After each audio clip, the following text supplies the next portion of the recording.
Welcome to Miss Scarlett. Subscribe and don't miss out on Patreon. Have fun! As she stood in the soft glow of the bedroom, every adjustment to her new identity felt like a revolution.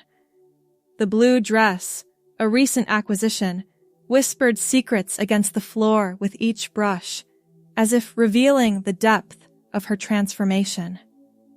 Every tremble of her fingers added a layer to the enigma she was crafting. Late afternoon light caressed her, transforming the room into a theater stage and her apartment into a realm of possibilities.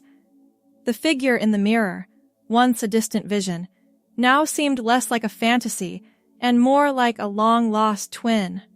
Her heart, a wild songbird, filled her chest with its urgent rhythm, each beat a reminder of the impending debut. Foundation, layered carefully after an hour of online tutorials, sculpted a new canvas on her normally sun-shy skin. The voice sounded strange, pitched higher than usual, practiced in secret during long drives alone in the car, or whispered in empty apartments late at night. The silver heels, also not part of the original plan but irresistible in the moment, made everything feel different. Posture, height, the way weight shifted when walking. 3 painful practice laps around the bedroom had produced something close to confidence, though venturing further seemed impossible right now. The person in the mirror took a deep breath and straightened. Something settled into place, like the final piece of a puzzle clicking home.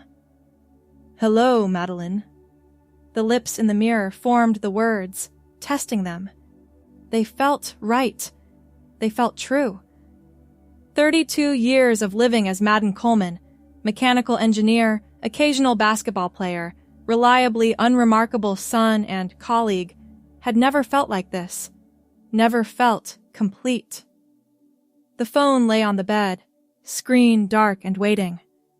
One name had been in mind all day, the only one who might understand, or at least listen without immediate judgment.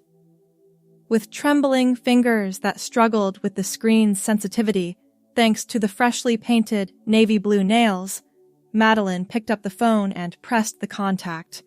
3 rings, each an eternity. "Hey, what's up?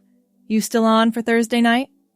Renee's voice was casual, unsuspecting of the conversation's gravity. "Hi."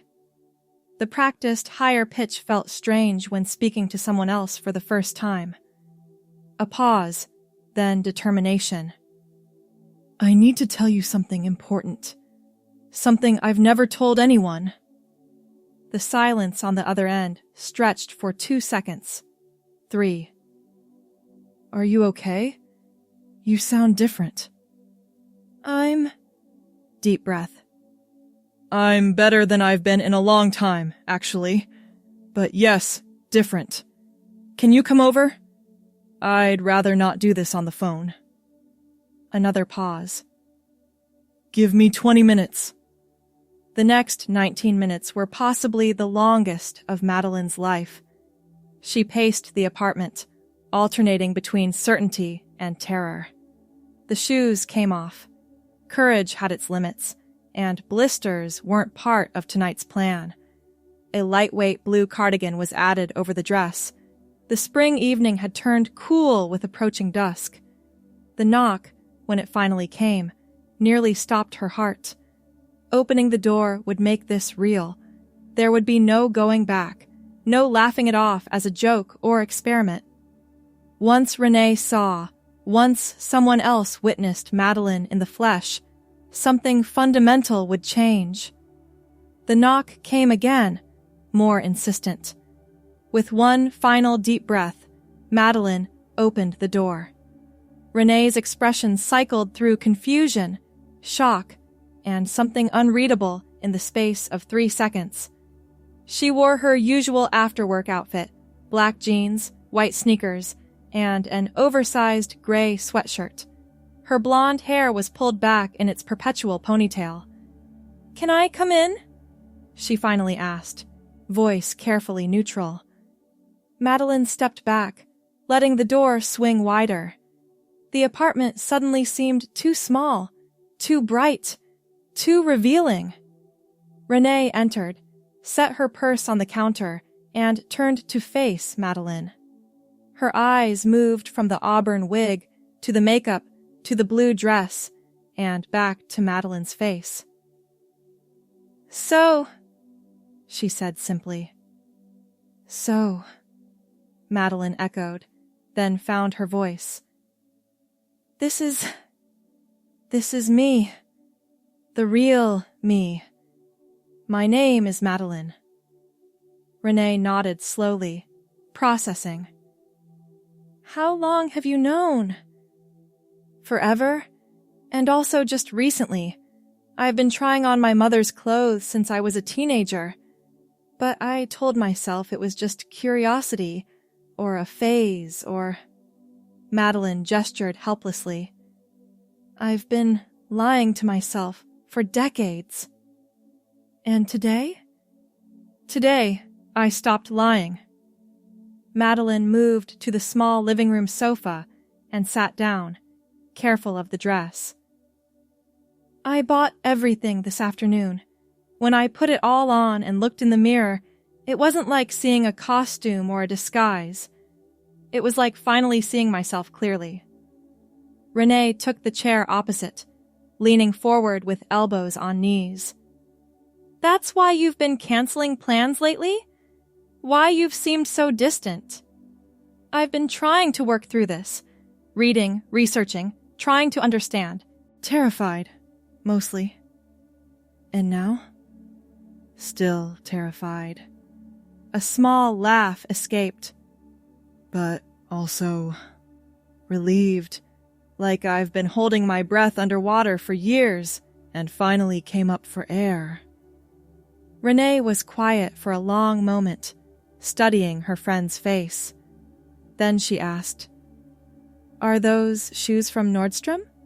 The silver ones by the door?" The question was so unexpected that Madeline laughed genuinely. "Yes. They were an impulse buy. They didn't have blue to match the dress." "They're gorgeous. Also, your eyeliner is crooked." Relief washed through Madeline like a wave. "I tried following a YouTube tutorial, but it's harder than it looks. I've been doing it for 15 years and still mess it up half the time."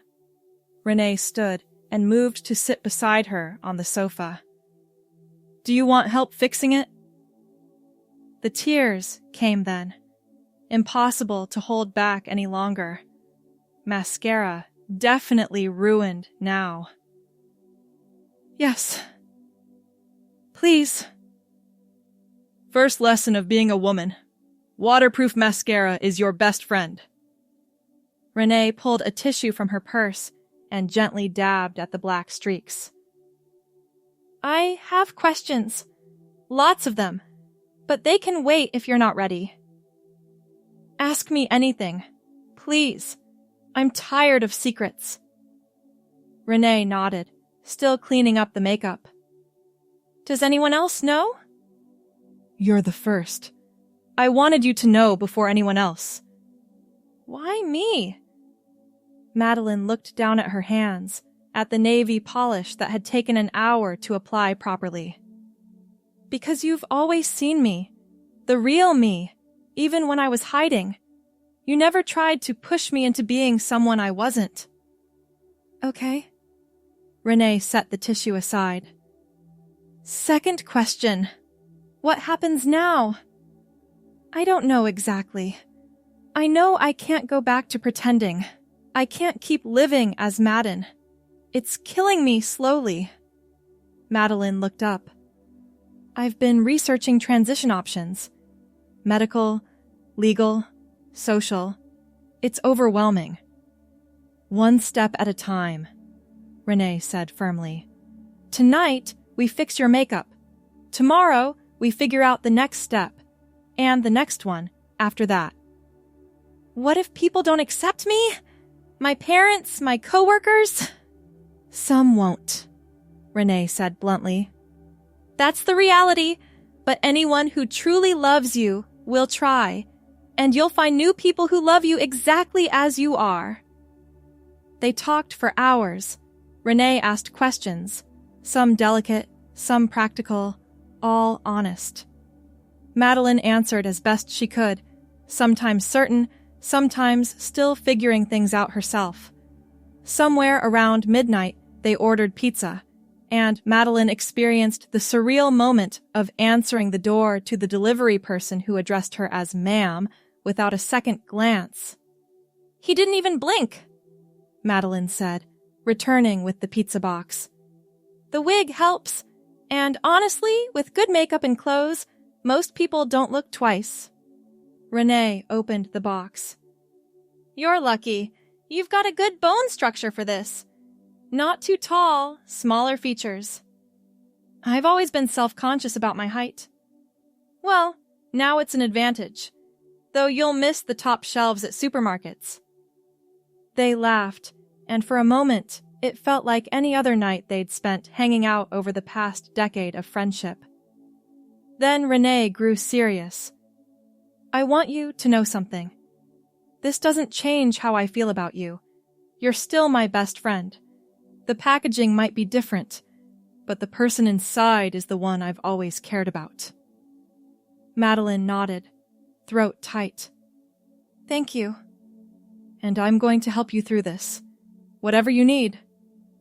"Right now, I think I just need someone to walk beside me. I don't know where this path leads exactly." Renee smiled. "Then let's find out together." When Renee left around 1 a.m, Madeline stood in front of the mirror again. The makeup was fixed now, expertly corrected by her friend's steadier hand.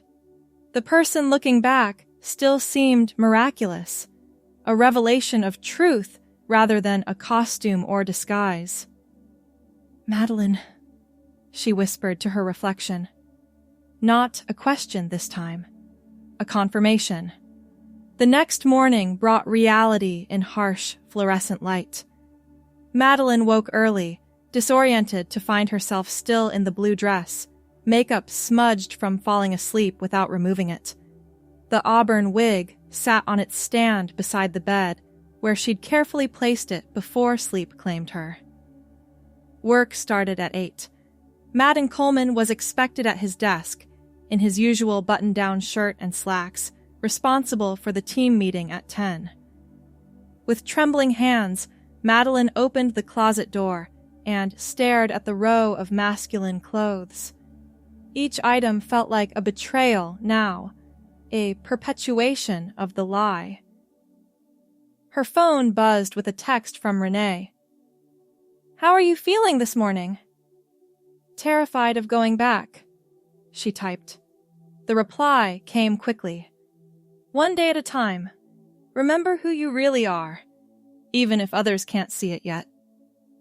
With resignation, Madden for now, at least publicly, selected the least offensive items from the closet. Dark gray slacks, light blue button-down. The routine was mechanical, practiced over decades. Shower, shave carefully, style short brown hair that had never felt right, never been allowed to grow to the length that felt natural. Each motion felt like a step backward, a painful reversal. But bills needed paying. Decisions about coming out at work required planning, preparation. The reality of transition was more complicated than the euphoria of self-recognition. At work, colleagues noticed nothing different. Why would they? On the outside, nothing had changed. Madden ran the team meeting efficiently, discussed the engineering challenges of their current project, answered questions with the same quiet competence as always. Inside, everything had changed. Every he and him felt like a small wound.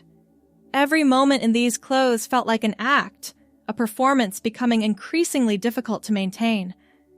Lunch break brought a text from Renee. "Hanging in there?" "Barely. Everything feels wrong." "Planning to see my therapist tomorrow. She specializes in gender identity issues. Want me to see if she has openings?" The relief was immediate. Yes, please.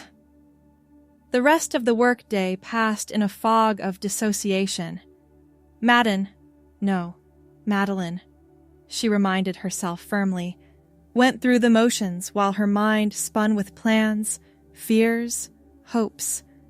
By 5 o'clock, the need to return to herself was physically painful, like an elastic band stretched to its limit. The drive home took 23 minutes. 23 minutes too long. Inside her apartment, the door locked behind her. Madeline stripped off the masculine clothes as if they burned her skin.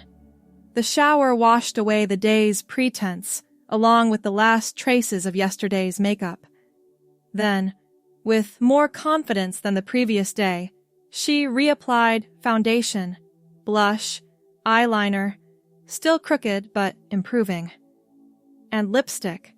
The auburn wig went on next, carefully adjusted until it looked natural.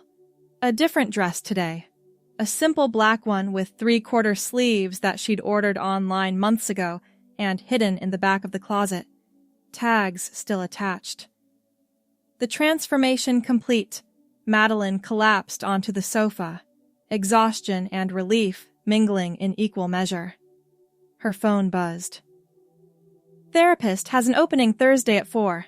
I can come with you if you want," Renee had texted. "Yes to both. Thank you." Another text followed. "Also, I raided my closet. I have some things that might fit you. Coming over in an hour if that's okay?" More than okay. The next few days established a pattern. Madden at work, Madeline at home. The compartmentalization was exhausting but necessary while she navigated the beginnings of transition. Renee became her lifeline, bringing clothes, makeup advice, and most importantly, unwavering support. The therapist, Dr. Winters, was a calm, direct woman in her 50s who listened without judgment as Madeline nervously explained her journey. "What you're experiencing is real and valid," she said after their first session. "Gender dysphoria doesn't always present the same way for everyone, but what you're describing, the relief and rightness you feel when presenting as female, is very common among transgender individuals." "So, I'm not imagining it? Or just confused?" Dr. Winters smiled kindly. "You've been living with this your entire life. The clarity you're feeling now isn't confusion. It's the opposite. It's recognition of your true self." She provided resources, medical information, support groups, legal considerations for name and gender marker changes. Most importantly, she helped Madeline develop a transition plan, a roadmap for the journey ahead. "Everyone's path is different," she explained. "Some people begin with social transition, changing name, pronouns, presentation. Others start with medical interventions.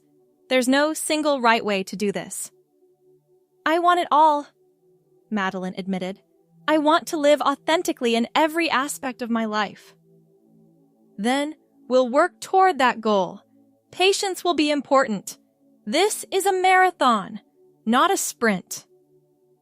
The following weeks brought small steps forward: hormone therapy research, voice training exercises, practicing makeup until the eyeliner finally cooperated. Renee accompanied her on her first trip to a women's clothing store, standing guard outside the changing room while Madeline tried on clothes that actually fit her properly. "How does it feel?" Renee asked as they left the store with 3 bags of carefully selected items.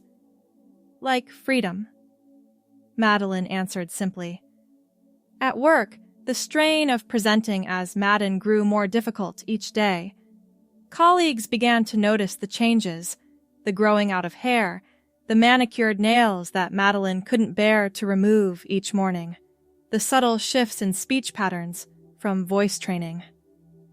"Everything okay with you lately?" Robert from accounting asked after a meeting. "You seem different."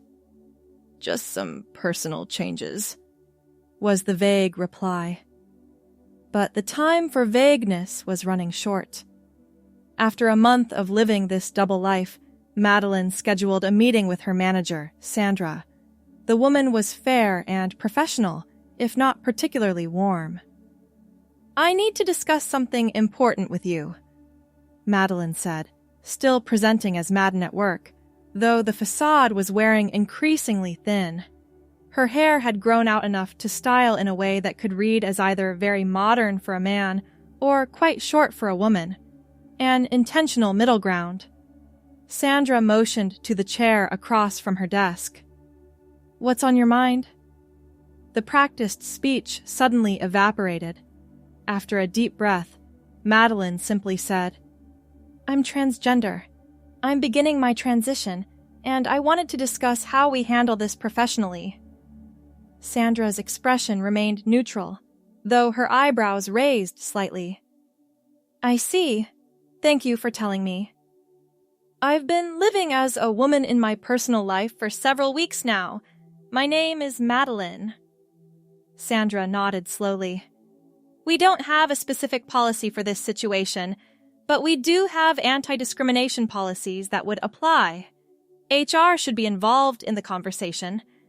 How would you like to proceed with your team and colleagues?"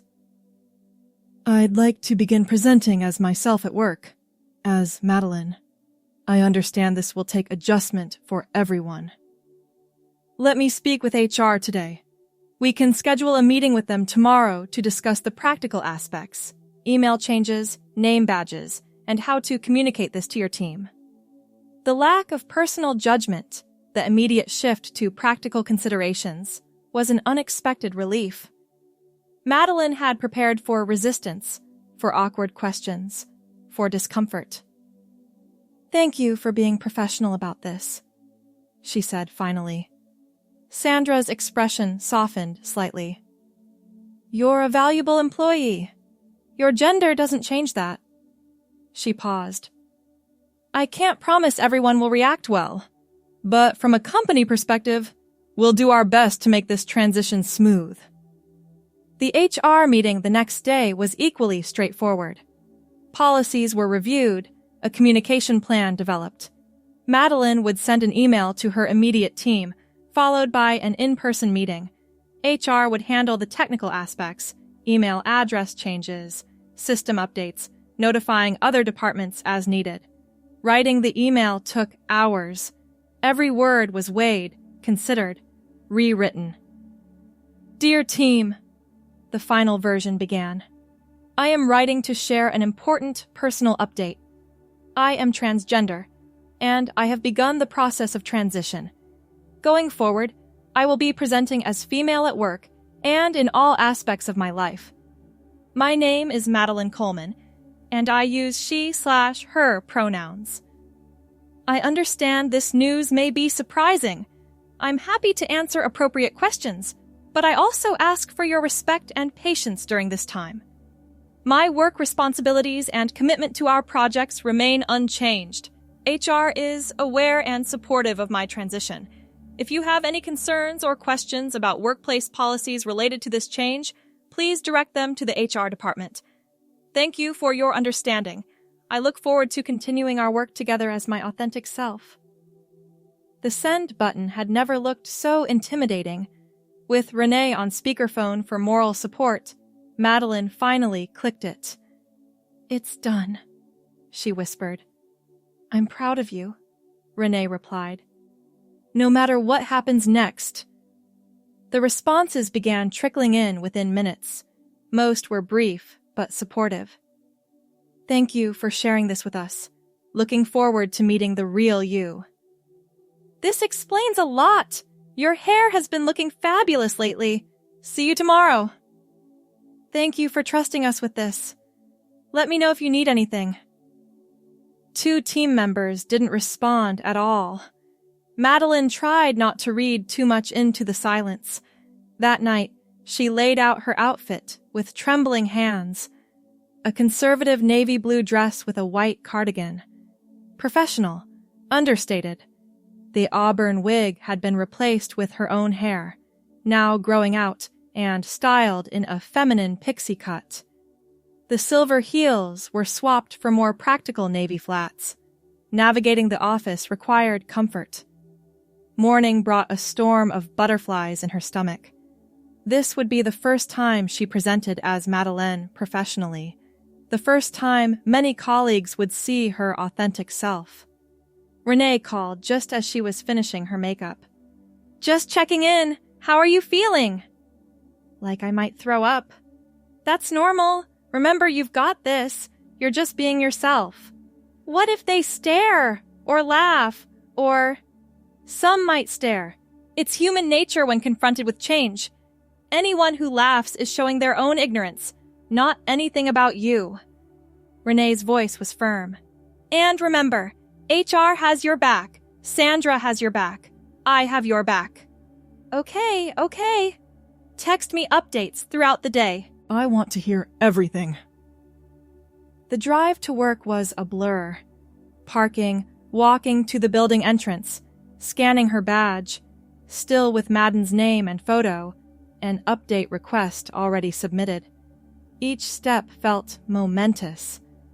The elevator was empty, a small mercy. Madeleine used the mirrored wall to check her appearance one last time. The navy dress hung properly on her frame. The makeup was subtle but effective. The growing out hair styled as femininely as its current length allowed. "You are Madeleine," she whispered to her reflection. "You've always been Madeleine." The elevator doors opened to her floor. Taking a deep breath, she stepped out. The first person she encountered was Tyler from IT, who had always been friendly in a casual way. "Morning," he said automatically, then did a double take. Recognition dawned. "Oh, good morning, Madeleine," she supplied, voice steady in its carefully practiced feminine register. "Madeleine," he repeated, nodding. "Good morning. Nice dress." "Thank you." The interaction was brief, awkward, but fundamentally respectful. As Madeleine continued to her desk, she felt eyes following her progress. Whispers, quickly hushed, a few smiles and nods from those who had read her email. Her desk was unchanged, of course. The same plants, the same family photo she now wanted to replace, the same ergonomic chair. She set down her purse, a new addition to her daily accessories, and booted up her computer. Sandra appeared at her cubicle entrance. "Good morning, Madeleine.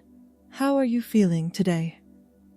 The use of her name, so natural and without hesitation, brought unexpected tears to her eyes.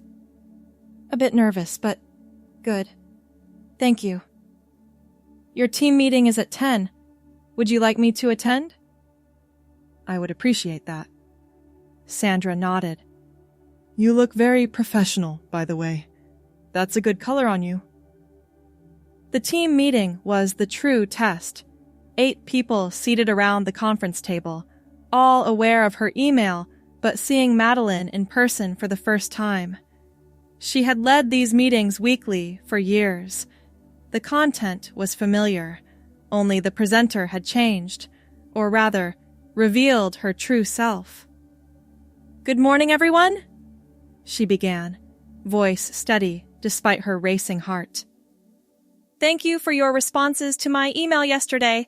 I appreciate your support. As I mentioned, my name is Madeleine, and I use she/her pronouns. I'm happy to answer appropriate questions about my transition, but for now, let's focus on our project updates." She launched into the agenda, discussing timelines, challenges, next steps. Gradually, the tension in the room eased. Questions about the project came naturally. The work, at least, was unchanged. At the end of the meeting, she opened the floor for personal questions if anyone had them. "Is there anything we should be doing differently?" asked Mark, one of her more thoughtful team members. "I mean, in terms of how we interact with you." "Just using my name and correct pronouns is the main thing," Madeleine replied. "I'm still the same person. I still have the same engineering skills and project knowledge. Your hair looks nice, offered Janice, who had always been friendly. The color suits you. Thank you. It's actually my natural color, auburn. I was wearing a wig for a while during the early stages. There were a few more questions, some curious, some practical, all respectful enough. The 2 team members who hadn't responded to her email remained quiet, but not overtly hostile. As people filed out after the meeting, Sandra remained behind. That went well, she observed. Better than I expected. Madeline agreed, relief evident in her voice. There will be challenges ahead, Sandra warned. Not everyone will adjust as quickly as your immediate team, and we still need to address clients, external meetings. I know. One day at a time. Sandra nodded. Exactly. And Madeline, for what it's worth, you seem more confident today than I've ever seen you before. The observation struck home. Despite the fear, despite the uncertainty of this new path, there was a core of confidence that had never been present during her years living as Madden. The mask had been discarded, and with it, the constant energy drain of pretense. That evening, Madeline met Renee for dinner to celebrate the milestone. They chose a small Italian restaurant where they could talk privately. To your first day as your authentic self at work. Renee raised her wine glass. To friends who make it possible, Madeline countered, clinking glasses. How did it really go? Beyond the texts? There were stares, whispers, a few awkward encounters in the hallway with people who didn't read the email yet. But overall, much better than I feared. Madeline took a sip of her wine. My team was respectful. Sandra was supportive. No one was openly hostile.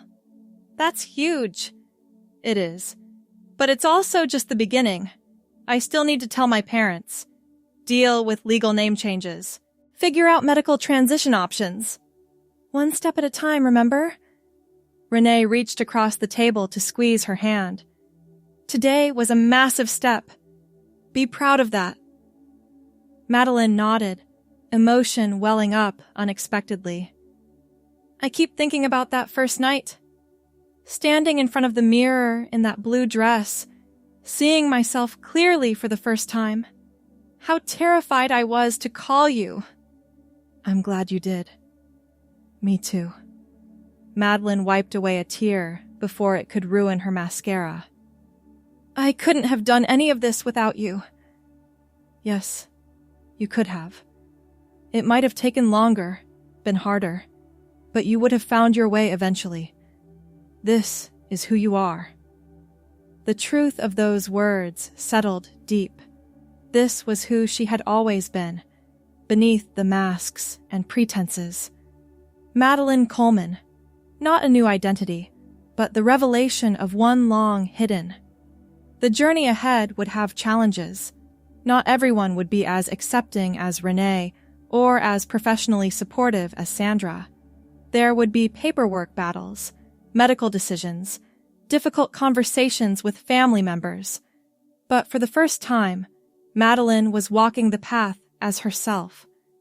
The reflection in the mirror matched the person inside. The name she heard matched the one she felt. The clothes she wore expressed rather than disguised. That night, she stood before her mirror again. No wig now, just her own auburn hair growing longer each day. The blue dress from that first revelation hanging in the closet alongside newer purchases, the silver heels beside more practical shoes for daily wear. Hello, Madeline, she said to her reflection, and this time there was no question in her voice at all. Only recognition and the quiet joy of finally being home in her own skin. The woman in the mirror smiled back, eyes bright with the promise of a future lived authentically. one challenging but truthful step at a time. Thanks for watching, my girlies! Be sure to check out Patreon for more!